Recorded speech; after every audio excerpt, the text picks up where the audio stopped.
afternoon, everyone. Today's Wednesday, June 18th. The time is now 6:06 PM. We now call to order the Building and Maintenance Subcommittee meeting. Mr. Clerk, please call the roll. Ms. Hurst. Absent. Attorney Murphy. Present. Mr. Gonzalez. Present. Thank you so much. Now for voting items. The first item on the agenda, item A, is a vote to recommend to the full school committee the approval of the amended building permit policy. Madam Superintendent? Thank you so much, sir. How are you this evening? Good.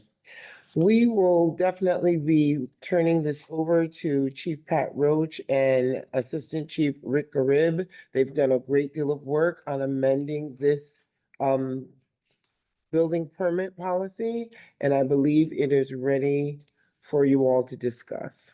Very well. Chief, Mr. Roach? Yeah, so we were given the task to revise the policy based on the recommendations of our last meeting. We went through and we edited the items that were discussed regarding the nonprofit. And then we did some housekeeping language on the policy and also on the temporary insurance waiver form, which we provided to the school committee. And, you know, I think today is just up for review and to see if there's any other additional items that need to be revised. Are there any questions? Attorney Murphy, you have any questions on it? I think we want it to be easy for folks to utilize our services if we have them available. Correct. I Young think it was the people. nonprofit piece that we kind of. Is that going to be, and wasn't there something about kids from out of town? They didn't get the waiver or something? Was that the, I think it was in regards to groups not having the proper liability insurance. I think that was one. okay, And we ended up creating a waiver form in the event that that were to happen. Because sometimes it's just parents, neighborhood parents that are trying to get the community kids together to rent the gym. And sometimes they don't have the proper liability insurance. okay. Yeah, as long as it's easy for kids to use it, I think that's the most important. Wonderful. So just in recapping for the public's knowledge, if we're understanding this right, because now we've gone through a couple of iterations on this, youth serving entities and organizations will utilize SPS facilities, which includes our athletic fields, at no cost, with the exception if they require personnel to be present for their permitted time. Is that correct? Yes. Correct. Okay, very well. I have no questions. Is there a motion on the floor? I'll make the motion. There is a motion made by Attorney Murphy. I will second it. Mr. Clerk, if you could please call the roll to vote to recommend to the full school committee the approval of the amended building permit policy. Ms. Hurst. Absent. Attorney Murphy. Yes. Mr. Gonzalez. Yes. Votes are sufficient. This matter passes. Thank you. Item B is a vote to recommend to the full school committee the vote on whether to approve the request for proposal for the disposition and redevelopment of the German Harena Community School. Madam Superintendent? Thank you, sir. So as you know, we are fortunate to be looking at Harena Community School and giving it the well-deserved facelift or remodeling that it needs. So we have an RFP presented to us by Peter Garvey and Pat Roach for the redevelopment of Harena School. I turn it over to Chief Roach and Pete Garvey. Mr. Roach?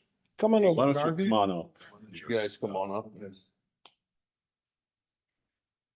Oh, and Attorney Bonacotti is here as well. Yep. Wonderful. Good evening. Good evening. We have an RFP. We're looking for 5 acres down in North End for the new Harena School. So we've driven around, we've done the drone, we've done everything. I think Pat was with me one day trying to find 5 acres. So it's not like glaringly obvious to us. So we're trying something new where we're trying to put the existing school out on the street before we're building. So we're trying to find 5 acres And Harena, the part B of the building is 5 acres, so that's what we're trying to match. We're trying to match that. So we would basically get rid of building B in 2030. For someone that can come up with 5 acres of property. Can you provide me just a tad bit, Mr. Garvey, and excuse my ignorance on the matter? I'm not, involved in redevelopment of schools every day. First of all, can you provide clarity to the public? What is building B? And I'm trying to understand it correctly. You're saying that we are looking for someone to redevelop building B in exchange for 5 acres? We're looking for proposals, so we only know what we know at this point. So Okay. if someone has 5 acres of land that we could put terrain on, that would be a great swap.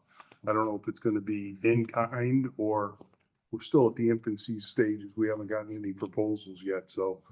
But the deal proposition is that we're willing to negotiate with the current infrastructure in place in exchange for 5 acres. Am I understanding that correctly? Yeah. Okay, and what is building B and what is Building B, A? building A is the tunnel underneath 91. Building B is the building on Bernie Avenue. Building C is the tunnel under the railroad. And building D is the sports complex. So unit B are floors 1 and 2 Correct. on Bernie Avenue. What most people consider the school itself. Okay. It's about 136,000 square feet.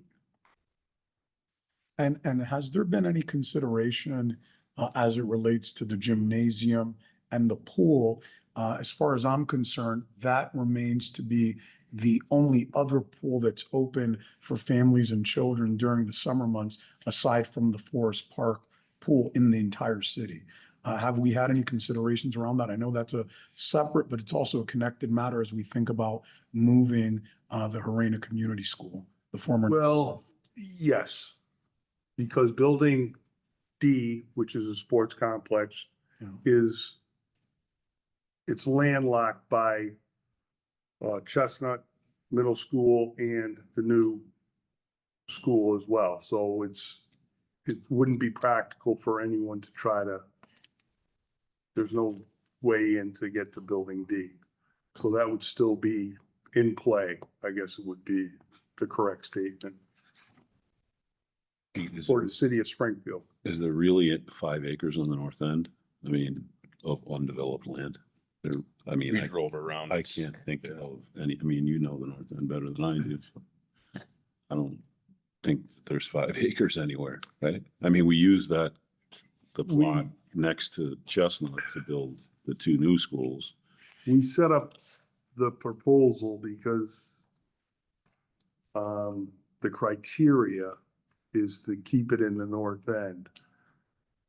That's highly advantageous. I think it's within 1 mile of the existing school, and then it goes lower, the grade gets lower as you go further out of the arena. Goal would still be to house it within a mile of the current location. Correct. That would be the highly advantageous. I mean, outside of eminent domain, I don't see where you get 5 acres. We don't want to do, I don't want to say we don't want to do it, but I got the attorney here. But I think the first step, our recommended first step is to do this RFP and see what type of activity or response that we get. The timeline, if everything, if it's approved this evening, the RFP would be available July 3rd. Site tours would go out in the middle of July. Proposals would be due early August with a possible award as quickly as mid-August.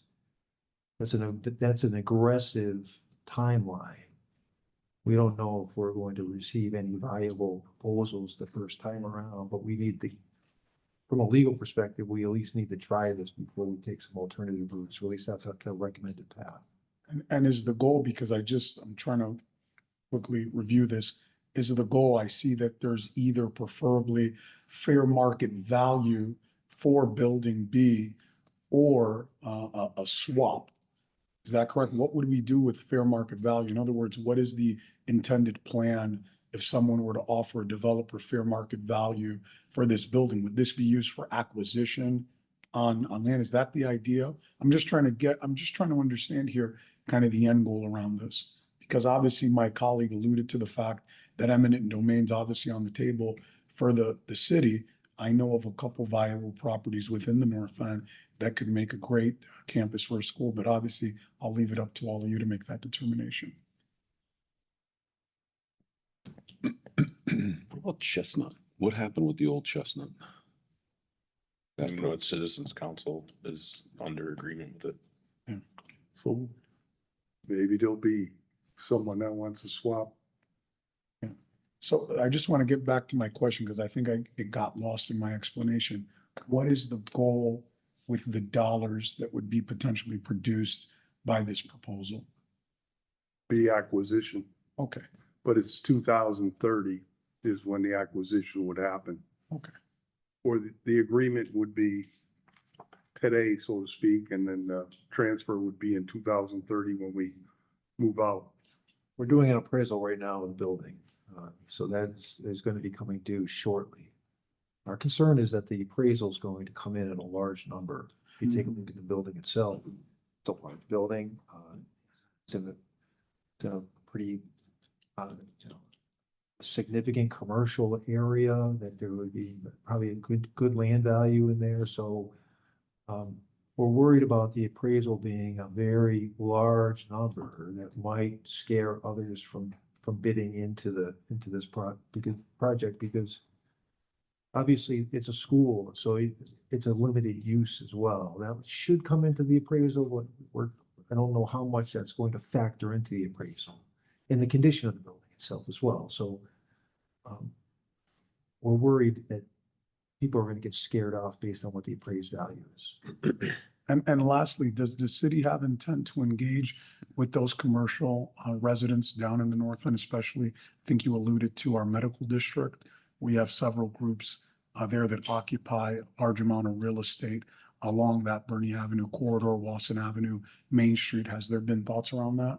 And is there an intention to share the RFP with those individuals? Absolutely. Okay. I don't have any other questions. Attorney Murphy? No, I don't. Do we need a vote on it? Yes, is there a motion? Yes, I'll make the motion. There a motion made by Attorney Murphy. I second it. This is a vote to recommend to the full school committee on whether to approve the request for proposal for the disposition and redevelopment of the German Arena Community School. Mr. Clerk, please call the roll. Ms. Hurst, absent. Attorney Murphy. Yes. Mr. Gonzalez. Yes, votes are sufficient. This matter passes. Thank you, Mr. Garvey, and thank you, Attorney Thank you. Gotti. Appreciate you. Next Thank you on the guys for your agenda comments. It's great seeing you guys. is an informational discussion item on the Putnam field request. Hey, can you stay for the rest of the meeting? Madam Superintendent? Thank you so much. I think they're trying to invite Pete to stay. Yeah. Why not? Stay. Well, he wants to stay, so that's. Of course, I want to stay. Missing all the fun. If you leave, come on back up, Rick. So as you know, we are very much community facing in that we encourage community members and teams and individuals to request use of our facilities because we believe that the schools belong to all of us. We wanted to just start the discussion around how we can best support Putnam with their field request because we know that it's a brand new field with a whole lot of folks interested in it. However, we are mindful of the fact that that was funded differently. Putnam actually used their designated ESSER funds to complete that project. So we wanted to give them the opportunity to take the lead on the request, creating a request process and proposal. And Chief Roach and Assistant Chief Garib are here to help us with that discussion. Wonderful. Thank you so much, Madam Superintendent. The reason that I asked for this to be an informational and discussion item is because I did see the communication that was sent on behalf of Azel Kavan, the communications team here. And obviously we established a building permit policy and to conceive that there is now a different process in place for one of our many schools without coming back to this body for any particular carve-outs due to the, where the funding came from. And I just needed to understand this a bit more. And I have a few questions. The But there's no process in place yet, right? So Okay. it would follow the protocol Yeah. of coming to subcommittee and what have you. if they wanted to carve out. Right, Okay. right, yeah, yeah. So I have a couple follow-up questions on ESSER-funded projects. If I'm not mistaken, the amphitheater or the large gazebo, what you would call it, at the rear of SciTech, this was also funded with ESSER dollars, correct? Yes. And then what about the Duggan Athletic Field? Did they also utilize funds there? No, the Duggan Athletic Field was a bond by the mayor, and it's actually considered parkland. So it's actually considered parkland. Yes, Very well. And the central fields, those were done with ESSER funds. those were done with ESSER funds. What are some of the other projects that you know, Mr. Roach, off the top of your head, that were done with ESSER funds? The outdoor pavilion at STEM Academy. Okay, We did about 30 playgrounds with ESSER funds. We did many HVAC systems. We did do some outdoor classrooms, playground areas at some schools, but the interior, the central auditorium, Central used their ESSER funds on their auditorium. They did their bleachers and gym upgrades, like sound system and curtain, with their ESSER funds. SciTech also is doing a wellness center in the back that they're gonna, it's in the back of their sports complex.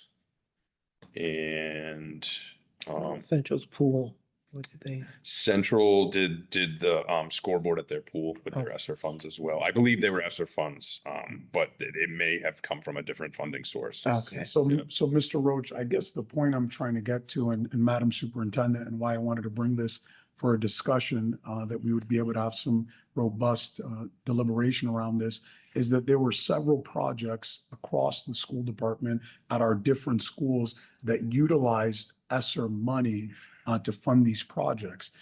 Yet the only school to date that has requested, or that we've received a communication that they would be having a different process, has been Putnam Vocational Academy.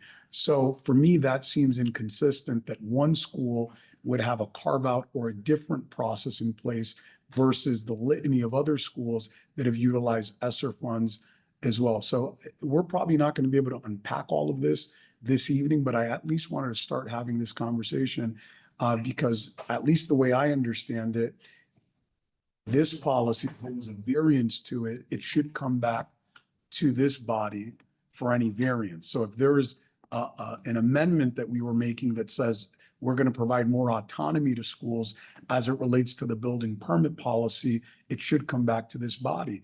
Reason being is because I'm already receiving calls from constituents that are saying, I can't get access to this field. I can't get access to this other field in the city. And it's almost defeating the purpose why we put these policies in place in the first place. I have another question. The current field, the athletic fields at Central, who currently holds the permit for that? Like, So the central fields are managed through our permit department. Yep.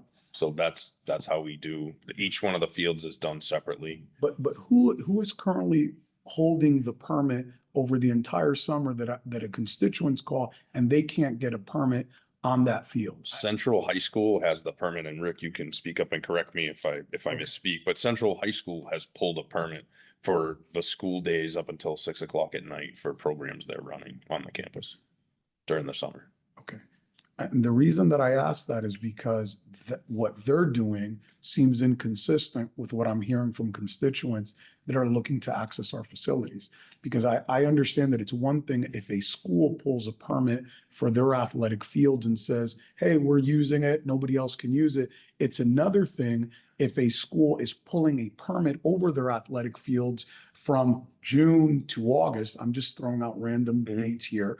In other words, to try to control and ensure that no one else utilizes those fields. Because for me, that's not in line with the values that we voted on when we put the building permit policy in place.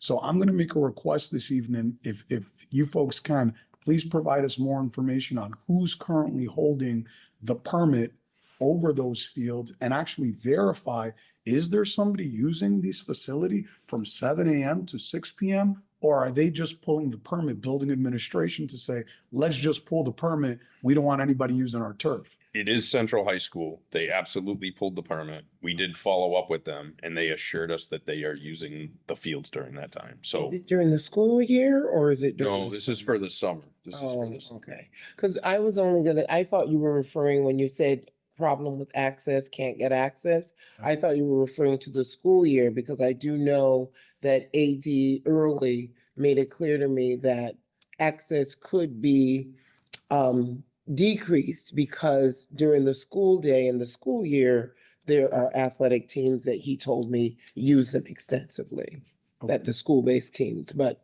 you clarified for the summer and they addressed that. Yeah. Per the permit policy, the school gets the first choice. So we're happy to follow up with Central High School and have them send us a schedule of exactly what activities they're running during that time. I think that's gonna be extremely important.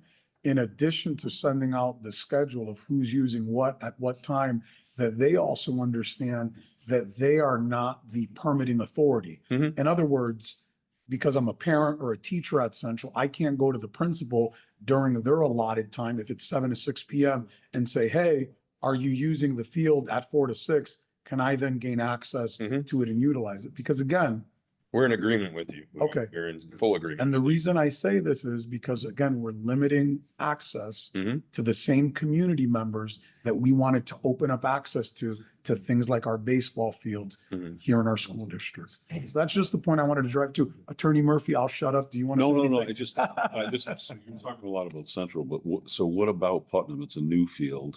And so are they, for the summer, are they completely booked too, or?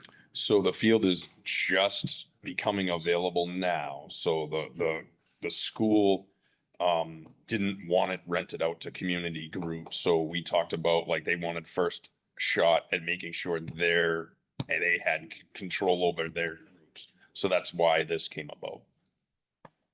And I don't know if they wanted full control. I think they wanted to take a look at the current building permit policy and figure out what they needed to do to align whatever practices they have to the policy. Because they know they can't be in violation of policy, but all of that we haven't even begun Hasn't even- conversations about that. Yeah. Okay, very well. I was seeking clarity on it. I don't have any other questions or comments. Do you, Attorney Murphy? No, I don't. Is there a motion on the floor to adjourn this meeting? So moved. Motion made by Attorney Murphy. I'll second the motion to adjourn. Mr. Clerk, please call the roll. Ms. Hurst, absent. Attorney Murphy? Yes. Mr. Gonzalez? Yes, meeting adjourned. Thank you.